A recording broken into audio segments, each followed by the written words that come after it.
Welcome, ladies and gentlemen. This is Crisis169, aka Mark, coming to you with another live video, live upload, live video, guys. Hey, thank you guys for watching my video.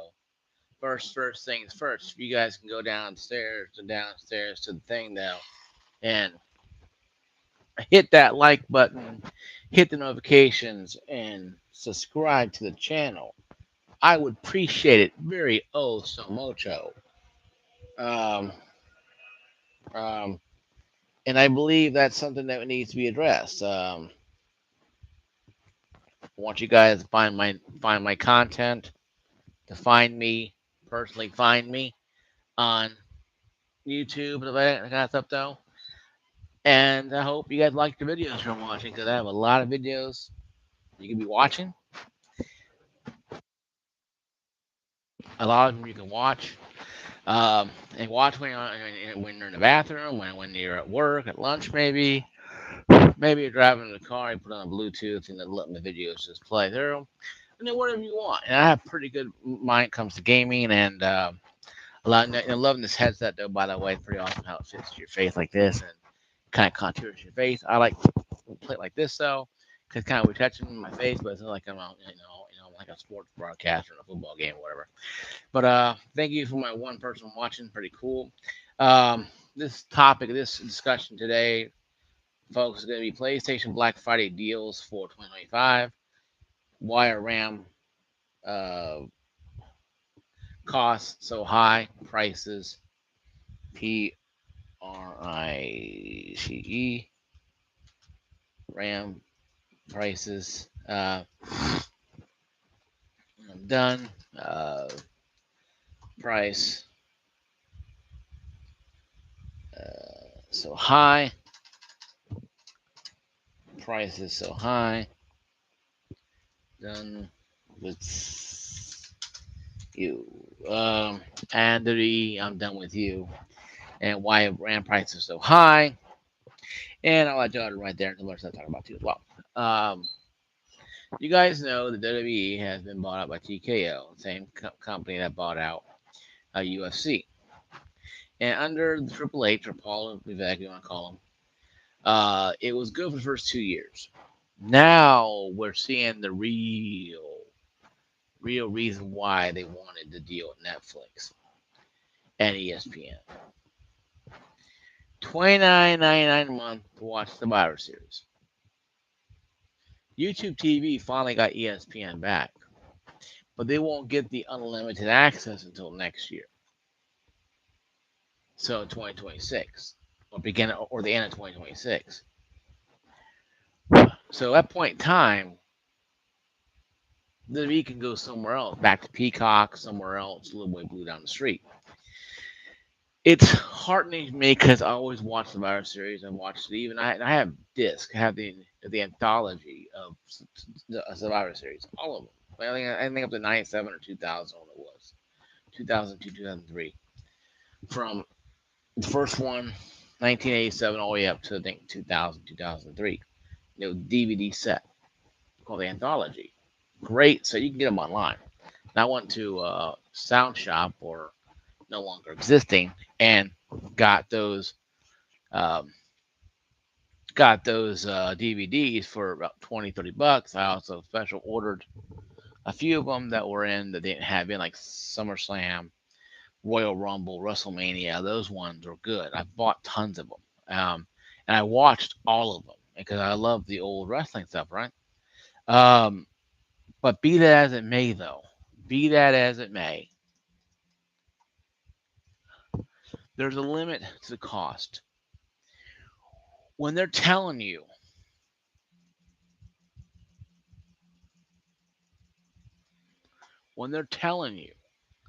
that cheap seats are $795, Vincent Mann had a promise to fans. He would not charge gigantic amounts of money for his seating. He is very true to his father's belief that all fan members, all people should come to watch wrestling. And Vince McMahon had that point of view. Now, was Vince McMahon a horn dog? He had issues, of course, but he understood wrestling. He understood the situation he was in. Now, did he get too crazy with Roman Reigns and shove him down everybody's throat? Of course he did. Did he get too PG era with John Cena and made everything PG? Of course he did. You know what though? I would take the PG era, Vince McMahon, over this new Triple H era. 'Cause at least then I know what I'm getting. And when I bought WrestleMania, I think it was 38, 37, what it was, 35, on WWE Network, I watched some good wrestling. Granted, it was cartoony, it was predictable, but it was something to watch. It was entertaining, and had the lineage of all WrestleManias. You knew Vince McMahon, you'd be getting a hell of a show. Yes, Roman Reigns went over, blah blah blah, whatever. He shoved down people's throats, whatever. 35 or 34, or what it was. He started 36, where he started his reign as champion. I didn't really care for Roman Reigns. Now the heel, the Tribal Chief, was pretty cool. I liked it because it showed his true personality. I think wrestling itself, wrestlers are better heels because you see their authentic personality. You see when like John Cena was faking being a heel, and he faked it, and he was pretty much done by 3 months after he was a heel. He was done.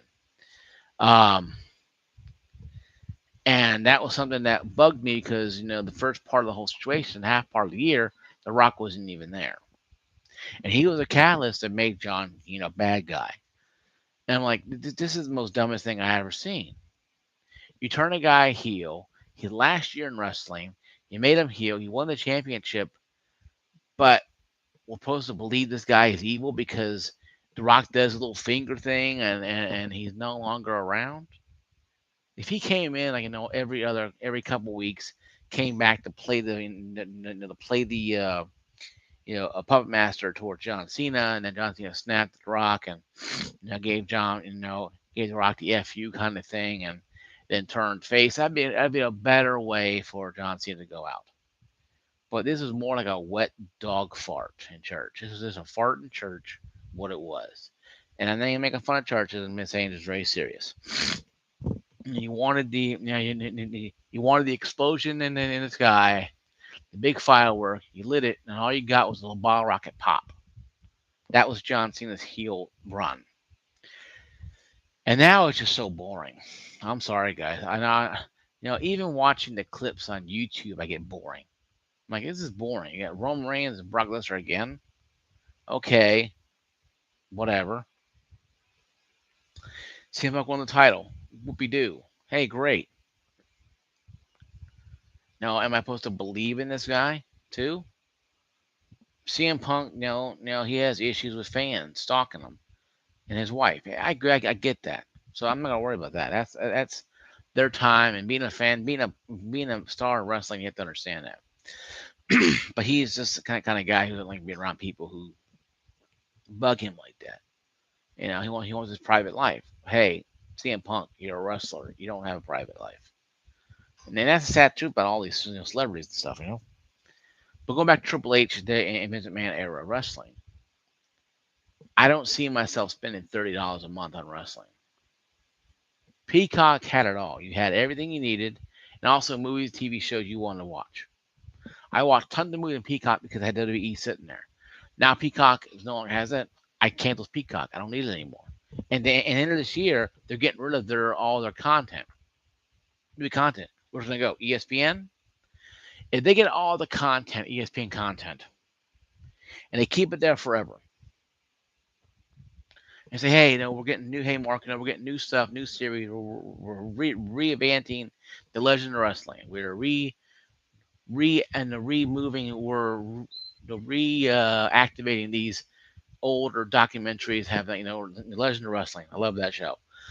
I never watched it on W Network on 24/7 because it was on cable. Now I watch all of it on W Network because it was great to watch. Hey, we're reactivating that. It's gonna be a new series coming out, and I have everything on ESPN, all for $30 a month. That will be a deal then, because you get all the WrestleManias and classics. The FCWs, ECWs, all the TV. That would be something worth it. But only having PLEs on there just says, damn you, F you, give us more money. If they moved everything over day one, if they waited until January 1st, 2026, and moved everything over to ESPN. Yeah, guys, it'd be $29.99 a month, but you have all this stuff plus all the football and sports documentaries you can watch. Oh, okay. So some sport documentaries I'll watch.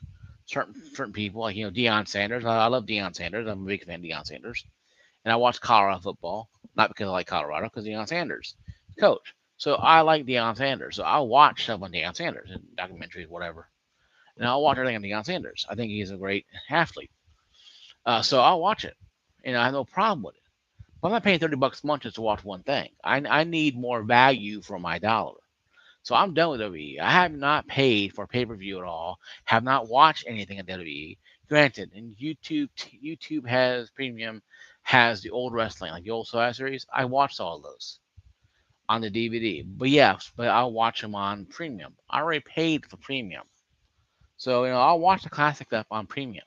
But I'm not going to spend $30 a month just to watch a bunch of people make wrestling because some cute girls are on there with big backsides and going to think I'm gonna slobber all myself by hand, ESPN my credit card.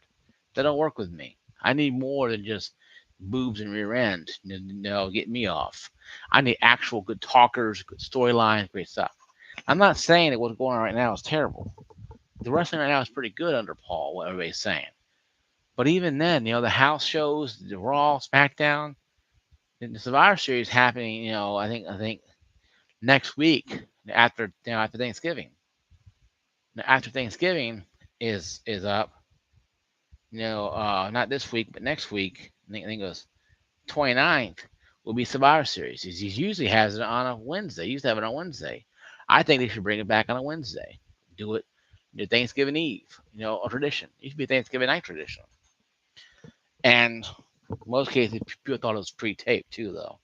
A lot of people thought it was pre-taped because Thanksgiving night. A lot of people thought it was pre-taped, and they just sold you on it being live, but we don't know for sure. And I'm not gonna go. I don't care if it's pre-taped or not. Um, because it's good wrestling back in the day. So I mean, I don't know for sure about that one. So I know that this just took up 12 minutes of my argument rant here, but moving on to the next one. Why are RAM sticks so high? There's a shortage. Toasty Bros talked about it today, and also other one talked about it too as well.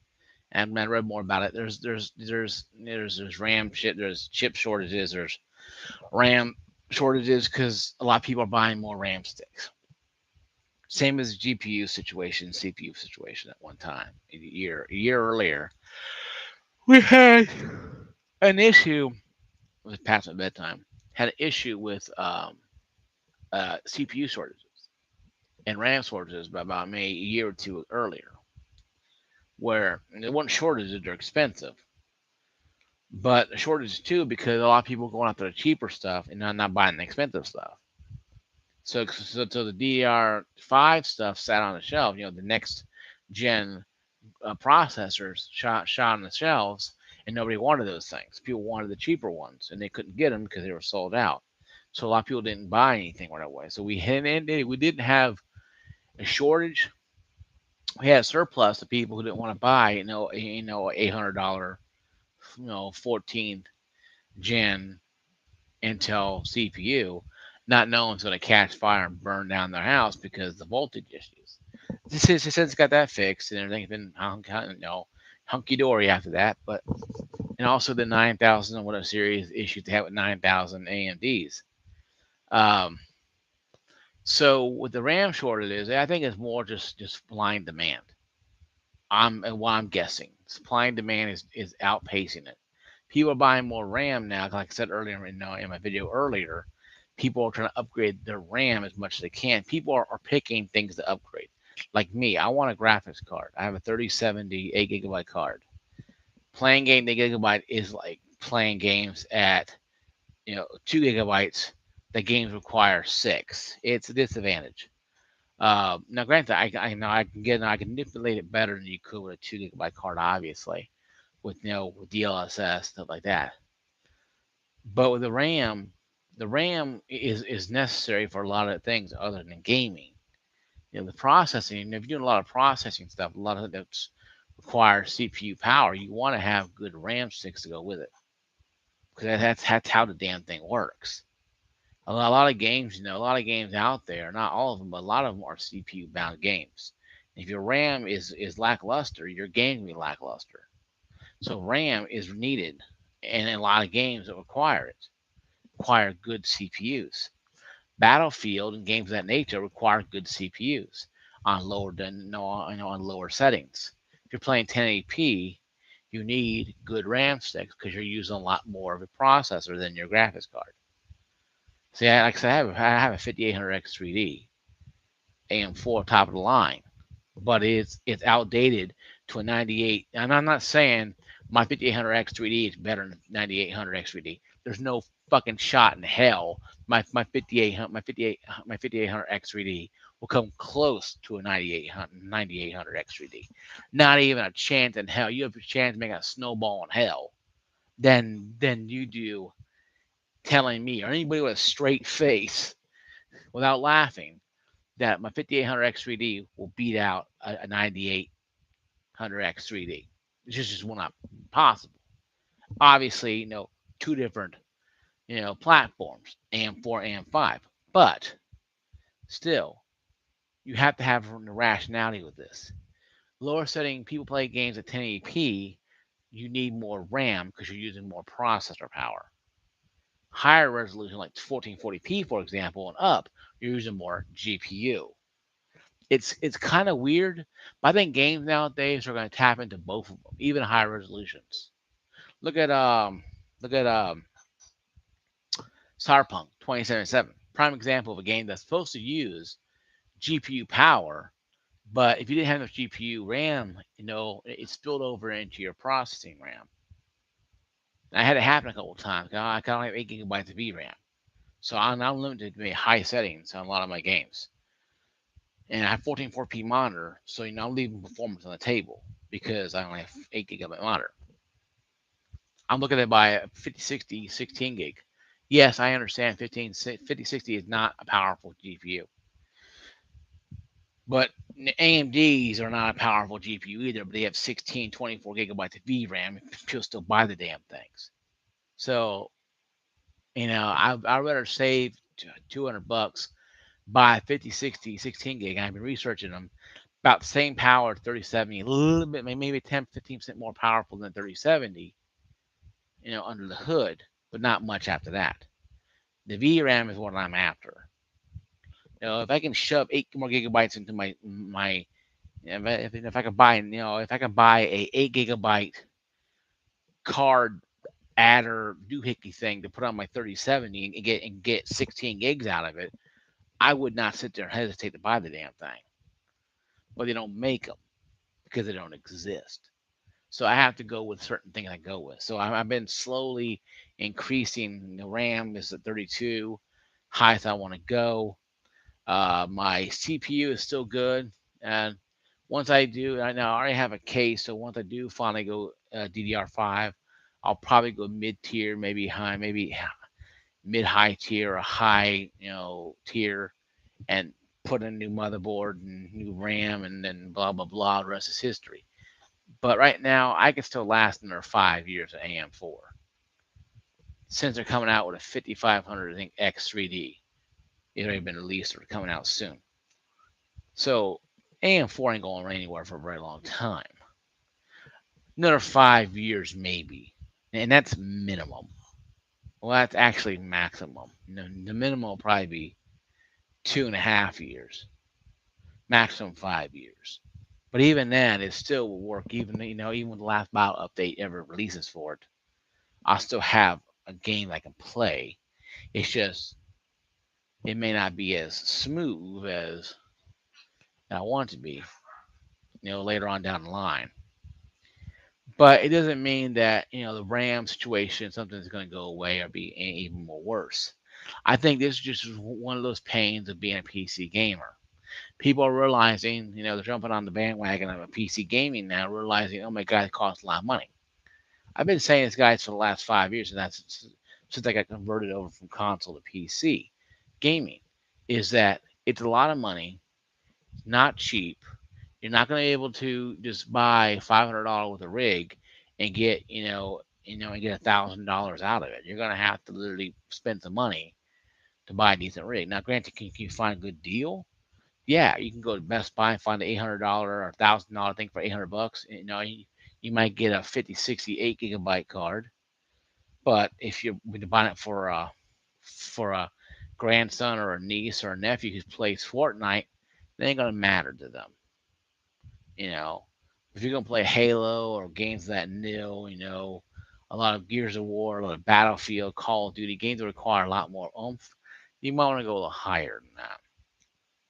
But it just depends what you are. I think RAM, the minimum now in most games now are becoming 16. It used to be a few years ago, 8 was minimum. Now it's 16. Low settings is 8, but even recommended or even minimum now is becoming 16, and recommended is 32 plus. Ultra settings on Battlefield, I think it was like what it was called, Insane or what it was called. Ultra, what was called after that was like almost 64 gigabytes of RAM. That's what a 5090, folks. That's 4K, 120 plus. Now you got tons of money to spend, and you're just throttling the son bitch until it catches fire, and that's what you're doing. Now everything is wee screaming because it's full throttle, right? And you're just blasting 12-year-olds, 10-year-olds, and just running around doing what you want with 32 gigabytes of VRAM, laughing at everybody. Me, I'd be happy with 16 gigabytes and 32, 64 gigs of RAM. I am not a enthusiast by a stretch of imagination. I have a limit of what my wallet here can handle. That is my limitation. I'm not made of money. Yes, I own my house and I bought and paid for 2 cars, but I am not made of money. I have limitations. I have bills to pay like a lot of people do. And it irks me people spend $3,000 on a graphics card, but yet can't have trouble feeding their children themselves or paying their bills on time. Priorities that I saw somebody buy RAM sticks on Facebook on PC builders for $695. I'm like, I commented they're like 192 gigabytes. I'm like, first off, why? Secondly, 695. That's half a damn graphics card of most of them, or that's buying a graphics card straight up. Why? He's like, I have to have latest and greatest. Said you got bills to pay. Well, I live at home, so okay, well that kind of makes sense then. That kind of sells right then and there. For a lot of us who don't have that kind of mommy daddy network, and hey, you live at home with your parents, fine, whatever, it's great. God bless you.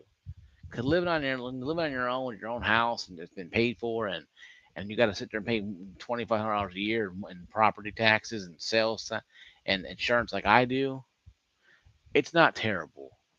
My bills paid every year. I have no problem with that. But my problem is though, ranch sticks don't need to be $200-300. I went to Walmart and Best Buy today. RAM sticks for DDR4 are still $150 to $95. I'm like, it's DDR4, folks. This is not the latest and greatest. Bring that price down by half by both of them, for crying out loud. I have friends of mine who still rocking DDR4 because they can't afford latest and greatest like me, but they still game on PC and then now optimal well. But enough of that situation. RAM sticks are going to cost a little bit until they finally figure out how to create more. And I think supply and demand is the biggest issue. Like when GPU shortages happened, we had people buying scalpers, buying stuff, and supply and demand got overrun. But once they figured out how to create more, when push the button on and create more, it went away. Okay. Last but not least, PlayStation Black Friday deals are coming up. I have it right here though. PlayStation Black Friday deals. It's PlayStation blog. It's saying this Black Friday discover incredible saving in PS5 consoles, accessories, games, PlayStation Plus, and more. Um, Isabel Turan Thomas, Vice President of Global Marketing, Sony Interactive. Now, the PS5, PS5 itself, $100 off VR2, PlayStation VR2, $100 off. $20 off PlayStation Portal Remote Player, $20 off Pulse Elite Wireless headset, $30 off Pulse Elite Explore Wireless earbuds, $30 off DualSense Edge wireless controller, $20 off. This is all United States currency. A DualShock wireless controller, $20 off Access controller. Um, and it has some here talking about the PS5. Here it is. PS5 digital 800 gig 850 825 gigabyte flowering console will be available for recommended retail price of $399, and the PS5 1 terabyte Fortnite flowering chaos bundle available at recommended retail price of $449. The bundle's offering features PlayStation exclusive in-game content, $1,000 V-Bucks in select regions. Players can also save $100 off PlayStation 5 consoles, $100 off PlayStation 5 digital consoles. Games looking for the most value. PS5 gaming experience also $100 off on Pro. Didn't say much about PlayStation Plus. It's PlayStation Plus. Join and save up to 33% off PlayStation Plus. 12-month membership. Current Plus, say 33-month members. Reminder, memberships when upgrading PlayStation Plus Elite Essentials, PlayStation Front Premium. PlayStation Plus offers fantastic experiences, values, access hundreds of games. Hogwarts Legacy Day 1, Cyberpunk. PlayStation offers hundreds, including hit titles like Last of Us Part 2, Cyberpunk 2077, Mortal Kombat 1, and Hogwarts Legacy. That's about it. So that right there is pretty much the only thing I see worth talking about is PlayStation is actually knocking $100 off their console, and Microsoft is pretty much not doing anything like this yet. I haven't seen anything yet about it yet. About it at all yet. Nintendo Switch 2 is pretty much going to be 100, 200. It's going to be 200, $300. We all know that. That's how it goes. And that's going to be what Xbox and Nintendo do. Sony is trying to get in your guys' good graces again by doing that. What I feel about PlayStation 5, I don't need one. But if I was going to get one, Black Friday deals are the best one to get one. Because you could save 100, you could save 20 to 120, $30 on some peripherals, on some accessories, and save $100 off on a PlayStation Pro or PS5 regular console if you want one. But if you're buying a PS5, you can buy a Pro. You're not going to buy the base model, obviously. You want to buy the most top of the line tier to get the best experience out of it, because GTA 5 will not work on base PS5. What reports are coming out is PS6 will probably be the base game for GTA 6. And the Pro might get the lesser downgrade version of GTA 6. Allegedly, not 100%, but it's kind of funny how they pushed back the release of GTA 6 to coordinate with the release of the PS6, technically, and the new Xbox console, and maybe even Switch 2 might get actually a GTA 5 type of thing on there, maybe eventually. You might have GTA 5 on Nintendo Switch, and it'll probably run pretty well since the Switch 2 is actually outperforming the Steam Deck. Still no big words about the Steam machine. I'm gonna do research on that in a couple weeks and get my final report about the Steam machine. Some reports saying it'd be only 8 gigabytes internal VRAM. Some people say it'll be more, 16 gig or 12. 12 gigabytes of VRAM will be probably a sweet spot for it. 16 will be probably pushing it. 8's too low. 10 is laughable. 12 will probably be the sweet spot, where you can play games in 1440p or play games at 1080p high ultra settings, maybe high settings in 1440p and 4K probably medium. But that would be only if it's me saying it's not anything, because it's designed for TV more than anything else. Well, guys, this wraps up my video. I hope you guys like watching my videos. Thank you guys for watching. If you're not subscribed already, please subscribe. Once again, go on down below there, hit the subscribe button, hit the thumb up, thumb down button, comment down below. I'll see you guys later. Peace out, everybody. God bless you.